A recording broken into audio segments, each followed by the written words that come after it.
कहते हैं रावण के 10 सिर थे। क्या सचमुच ये सही है? कुछ विद्वान मानते हैं कि रावण के 10 सिर नहीं थे, किंतु वो 10 सिर होने का भ्रम पैदा कर देता था। इसी कारण लोग उसे दशानन कहते थे। कुछ विद्वानों के अनुसार रावण 6 दर्शन और चारों वेदों का ज्ञाता था, इसलिए उसे 10 कंठी भी कहा जाता था। 10 कंठी कहे जाने के कारण प्रचलन में उसके 10 सिर मान लिए गए। जैन शास्त्रों में उल्लेख है कि रावण के गले में बड़ी बड़ी गोलाकार 9 मणियाँ होती थीं। उक्त 9 मणियों में उसका सिर दिखाई देता था, जिसके कारण उसके 10 सिर होने का भ्रम होता था। हालांकि ज़्यादातर विद्वान और पुराणों अनुसार तो यही सही है कि रावण एक मायावी व्यक्ति था, जो अपनी माया के द्वारा 10 सिर होने का भ्रम पैदा कर सकता था। उसकी मायावी शक्ति और जादू के चर्चे जग प्रसिद्ध थे। मारीच का चांदी के बिंदुओं से स्वर्ण युक्त मृग बन जाना, रावण का सीता के समक्ष राम का कटा हुआ सिर रखना आदि से सिद्ध होता है कि राक्षस मायावी थे। वे अनेक प्रकार के इंद्रजाल जानते थे, तो रावण के 10 सिर और 20 हाथों को भी मायावी या कृत्रिम माना जा सकता है।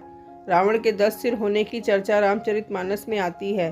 वो कृष्ण पक्ष की अमावस्या को युद्ध के लिए चला था तथा एक एक दिन क्रमशः एक एक सिर कटते थे।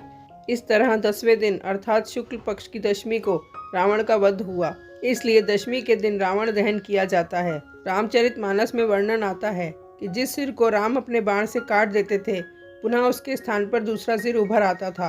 विचार करने की बात है कि क्या एक अंग के कट जाने पर वहां पुनः नया अंग उत्पन्न हो सकता है। वस्तुतः रावण के ये सिर कृत्रिम थे, आसुरी माया से बने हुए। रामायण में वाल्मीकि जी ने रावण के लिए अनेक शब्दों का प्रयोग किया है।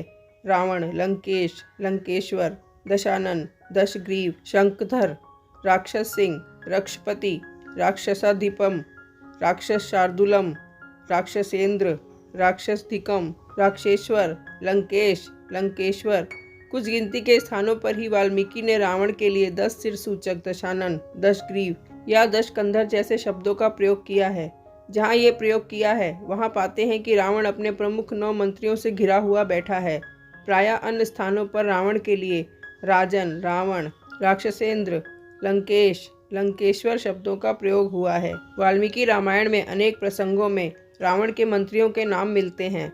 आश्चर्य है कि रावण की मंत्री परिषद में 9 मंत्री हैं और ये सभी मंत्री रावण के भाई, भतीजे, मामा, नाना आदि सगे रिश्तेदार हैं।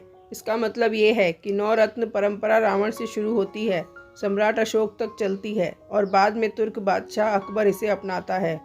रावण के मंत्री कुंभकर्ण, विभीषण, महापाश, महोदर, इंद्रजीत, अक्षय कुमार, माल्यवान, विरूपाक्ष, प्रहस्त। हालांकि रावण के बारे में एक अन्य प्रसंगानुसार जब रावण की घायल बहन सूर्पनखा रावण की राज्यसभा में जाती है, तो वाल्मीकि लिखते हैं कि रावण मंत्रियों से घिरा बैठा था। उसकी 20 भुजाएं और 10 मस्तक थे। इसी तरह जब हनुमान को बंदी बनाकर रावण की मंत्री परिषद के सामने पेश किया जाता है, तब हनुमान देखते हैं कि रावण के 10 सिर हैं।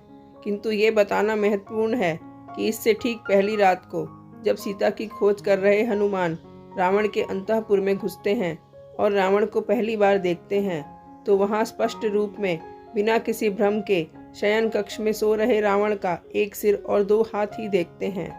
अब ये शोध का विषय हो सकता है कि रावण के सचमुच में 10 सिर थे या नहीं।